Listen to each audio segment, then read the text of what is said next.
당신은 지금 독을 먹고 있습니다. 혈관이 막히는지도 모르고. 의사가 안 먹는 음식 3가지 알고 계신가요? 오늘 아침 무엇을 드셨습니까? 계란 프라이 하나. 카놀라유에 지글지글 구워서 말이죠. 건강하다고 생각하셨죠? 식물성 기름이니까요. 점심에는 저지방 요거트. 다이어트 중이니까 당연히 저지방이죠. 똑똑한 선택이라 믿으셨을 겁니다. 저녁 식탁에는 김치, 장아찌, 젓갈. 우리 어머니가 담가주신 그 반찬들. 정성이 가득하죠. 평범한 하루입니다. 당신만 그런 게 아닙니다. 대한민국 90%가 이렇게 먹습니다. 그런데 말입니다. 저는 영상의학과 전문의로 30년간 수천 명의 CT와 혈관 영상을 봐왔습니다. 그리고 발견했습니다. 혈관이 막힌 사람들, 당뇨로 고생하는 사람들, 고혈압 약을 10년째 먹는 사람들. 이들에게 공통점이 있었습니다. 바로 이 3가지 음식을 매일 드신다는 것입니다. 더 충격적인 건 의사들은 이 음식을 절대 먹지 않습니다. 왜일까요? 병원 구내식당을 한번 가보십시오. 의사들이 먹는 식판을 보세요. 카놀라유로 볶은 반찬이 있으면 피합니다. 저지방 요거트가 있어도 안 먹습니다. 왜 그럴까요? 우리는 매일 그 결과를 보기 때문입니다.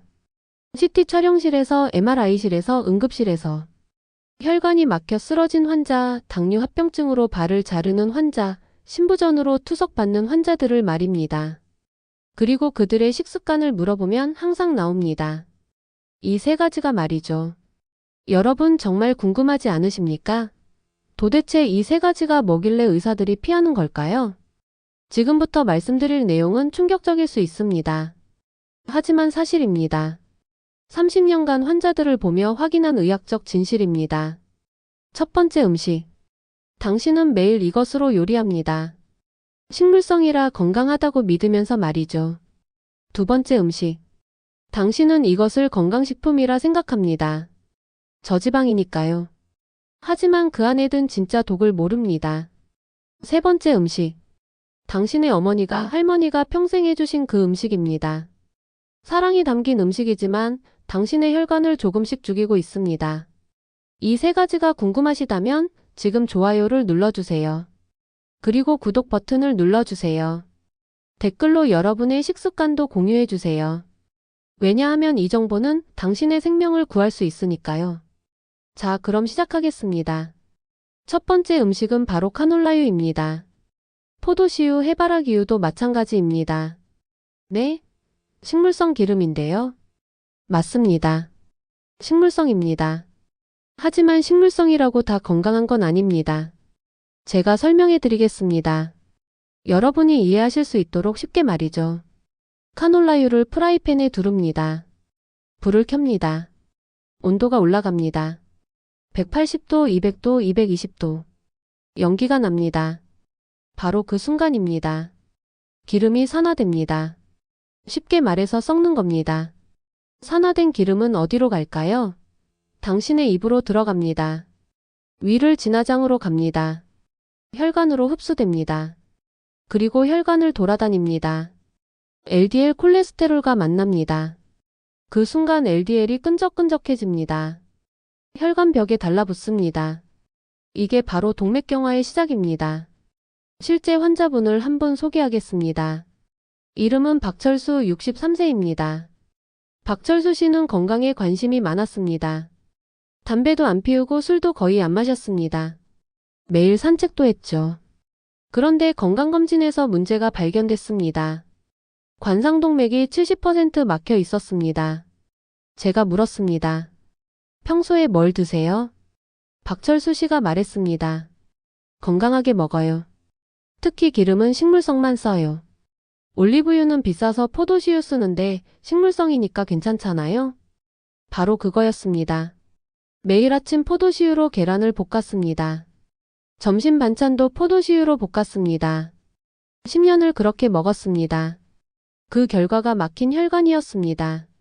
그럼 의사들은 무슨 기름을 쓸까요? 올리브유나 아보카도유입니다. 왜냐고요? 이 기름들은 단일불 포화지방산입니다. 열을 받아도 산화가 덜 됩니다. 안정적입니다. 물론 비쌉니다. 카놀라유가 5,000원이면 올리브유는 2만원입니다. 하지만 우리는 압니다. 그 차이가 10년 후 혈관을 결정한다는 걸 말이죠. 박철수 씨는 그날 이후 기름을 바꿨습니다. 올리브유로 말이죠. 1년 후 다시 검사했습니다. 플라크 크기가 더 이상 커지지 않았습니다. 혈관 나이가 8년 젊어졌습니다. 기름 하나 바꿨을 뿐인데 말이죠. 두 번째 음식은 저지방 요거트입니다. 네? 저지방이 나쁘다고요? 네, 나쁩니다. 정확히 말하면 저지방이 아니라 고당이기 때문입니다. 제가 설명해 드리겠습니다. 요거트 회사는 지방을 뺍니다. 그러면 맛이 없어집니다. 그래서 뭘 넣을까요? 설탕을 넣습니다. 과일 시럽을 넣습니다. 향료를 넣습니다. 저지방 요거트 1컵 설탕이 18g 들어 있습니다. 각설탕 6개입니다. 이게 무슨 뜻일까요? 당신이 건강을 위해 저지방을 선택했지만 실제로는 설탕 폭탄을 먹은 겁니다. 설탕이 많으면 어떻게 될까요? 혈당이 급격히 오릅니다. 췌장이 인슐린을 쏟아냅니다. 그러다 지치면 당뇨가 됩니다. 하지만 더 무서운 게 있습니다. AGS라는 물질입니다. 당이 혈액 속 단백질과 만나면 AGS가 생깁니다. 이게 바로 노화의 주범입니다. 피부가 거칠어집니다. 주름이 늘어납니다. 혈관이 딱딱해집니다. 뇌 기능이 떨어집니다. 치매 위험이 높아집니다. 저지방 요거트를 매일 먹으면서 당신은 스스로를 늙게 만들고 있는 겁니다. 이순자 씨 72세. 매일 아침 저지방 요거트를 드셨습니다. 건강식이라 믿었으니까요. 그런데 혈액검사에서 중성지방 수치가 272 나왔습니다. 정상은 150 이하입니다. 제가 물었습니다. 단 거 많이 드세요? 이순자 씨가 말했습니다. 아니요, 저는 단 거 안 좋아해요. 요거트만 먹어요. 저지방으로요. 바로 그거였습니다. 요거트 속 숨은 설탕이 지방으로 바뀐 겁니다. 그날부터 이순자 씨는 플레인 요거트로 바꿨습니다. 딸기를 직접 잘라 넣었습니다. 견과류를 뿌렸습니다. 한 달 후 중성지방이 140으로 떨어졌습니다. 기적이 아닙니다. 당연한 결과입니다. 의사들은 요거트를 안 먹을까요? 아닙니다. 먹습니다. 단 플레인만 먹습니다. 병원 편의점에 가면 요거트가 많습니다. 블루베리, 딸기, 복숭아 맛. 하지만 의사들이 사는 건 하나뿐입니다. 플레인입니다. 설탕이 안 들어간 거 말이죠. 맛이 없다고요? 과일을 넣으면 됩니다. 직접 잘라서요. 그게 진짜 건강식입니다. 세 번째 음식은 우리 밥상에서 가장 빼기 어려운 겁니다. 김치, 장아찌, 젓갈입니다. 네? 김치가 나쁘다고요? 발효식품 아닌가요? 발효는 좋습니다. 하지만 나트륨이 문제입니다. 김치 한 접시 나트륨 1000mg입니다. 하루 권장량이 2000mg입니다. 김치 한 접시의 절반입니다. 장아찌 한 조각 나트륨 300mg입니다. 명란젓 한 숟가락 나트륨 500mg입니다. 한 끼 밥상에 김치, 장아찌, 젓갈 3개만 놓아도 하루 권장량을 넘깁니다. 나트륨이 많으면 어떻게 될까요? 혈압이 오르고 혈관이 손상됩니다. 또 신장이 망가지고 심장이 지칩니다. 더 무서운 건 중독입니다. 짠맛은 도파민을 분비시킵니다. 기분이 좋아져 그래서 또 찾게 됩니다. 점점 더 짜게 먹게 됩니다. 내성이 생기는 겁니다. 담배, 술과 똑같은 메커니즘이지요. 그리고 어느 날 혈압약을 먹어도 혈압이 안 잡힙니다. 약을 2알, 3알로 늘려도 마찬가지입니다. 왜일까요? 매일 짠 음식을 먹으니까요. 강민수 씨 65세. 고혈압 약을 15년째 먹었습니다. 하지만 혈압이 계속 올랐습니다. 제가 물었습니다. 짜게 드세요? 강민수 씨가 말했습니다. 아니요, 저는 간 안 세게요. 그래서 김치 국물 나트륨을 재봤습니다. 100ml당 800mg이었습니다. 엄청나게 짠 겁니다. 강민수 씨는 자신이 싱겁게 먹는다고 착각했습니다. 하지만 혀는 이미 중독돼 있었습니다. 그날부터 강민수 씨는 김치를 물에 헹궜습니다. 장아찌를 끊었고 국물을 반만 먹었습니다. 2개월 후 혈압이 정상으로 돌아왔습니다. 약을 반으로 줄였죠. 의사들은 김치를 안 먹을까요? 먹습니다. 우리도 한국 사람이니까요. 하지만 방법이 다릅니다. 첫째, 적게 먹습니다.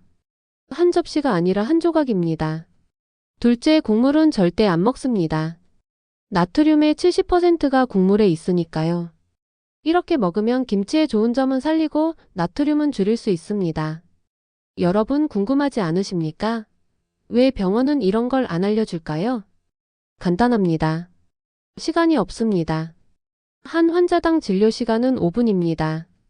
그 시간에 검사 결과 설명하고 약 처방하기도 바쁩니다. 그리고 솔직히 말하면 환자들이 듣고 싶어 하지 않습니다. 김치 끊으세요 라고 하면 화를 냅니다. 그럼 뭘 먹고 살라고요? 의사도 사람입니다.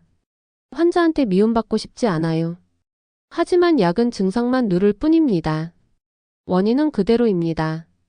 제가 30년간 환자를 보며 배운 게 있습니다. 병은 병원에서 생기지 않습니다. 집에서 생깁니다. 식탁에서 생깁니다. 혈관이 막히는 건 하루아침이 아닙니다. 10년, 20년 쌓인 습관의 결과입니다. 카놀라유로 매일 요리한 10년. 저지방 요거트를 건강식이라 믿고 먹은 5년. 김치와 젓갈을 사랑한 평생. 그 시간이 쌓여서 당신의 혈관을 막은 겁니다. 하지만 희망이 있습니다. 지금 바꾸면 됩니다. 첫째, 기름을 바꾸십시오. 카놀라유를 버리고 올리브유를 사십시오. 비싸다고요? 병원비보다 쌉니다. 둘째, 요거트를 바꾸십시오. 저지방 버리고 플레인을 사십시오. 맛없다고요? 과일 넣으면 됩니다. 셋째, 김치, 젓갈류를 줄이세요. 국물을 남기시고요. 이 3가지만 바꿔도 당신의 10년 후가 달라집니다. 30년간 수천 명을 봤습니다. 살린 사람도 많지만 살리지 못한 사람도 많습니다. 가장 안타까운 건 조금만 일찍 바꿨더라면 막을 수 있었던 경우입니다. 선생님, 진작 알았더라면 바꿨을 텐데요. 그 말을 듣고 나면 저도 무력감을 느낍니다. 의사가 뭘 할 수 있겠습니까? 결국 선택은 환자의 몫이니까요. 하지만 오늘 여러분은 알게 됐습니다. 카놀라유의 진실을, 저지방 요거트의 함정을, 절인 반찬의 위험을 말이죠. 이제 선택은 여러분의 몫입니다. 오늘 저녁 식탁을 보십시오. 그 3가지 중 하나라도 있다면 지금이 바꿀 타이밍입니다. 늦지 않았습니다. 50대도 60대도 70대도 바꾸면 몸은 반응합니다. 제가 수백 번 확인했습니다. 건강은 지식이 아닙니다. 용기입니다. 오늘 그 용기를 내보십시오. 여러분은 할 수 있습니다. 이미 여기까지 오셨잖아요. 이 영상을 끝까지 보셨잖아요. 그것만으로도 당신은 달라지고 싶어 하는 사람입니다. 의사들은 절대 먹지 않습니다. 이제 당신 차례입니다. 댓글로 여러분의 다짐을 들려주세요. 오늘부터 올리브유 씁니다. 플레인 요거트로 바꿉니다. 김치 젓갈 먹던 양 반만 먹겠습니다. 여러분의 작은 다짐 하나가 누군가에게는 큰 용기가 됩니다. 함께 건강해집시다. 여러분은 혼자가 아닙니다.